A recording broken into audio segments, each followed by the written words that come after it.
casa do sítio. Hoje vamos fazer fogueira. Olha o monte de lenha.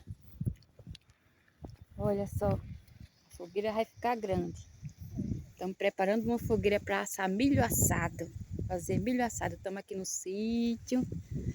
Passando as férias no sítio. A gente sempre gosta de passar as férias nesse sítio. Aqui ainda tem mais lenha. Vamos fazer uma maravilhosa fogueira. Olha, uns troncão grosso. A fogueira vai ficar boa para assar milho verde. Essa aqui é a casa do sítio. Estamos passando as férias aqui nesse sítio.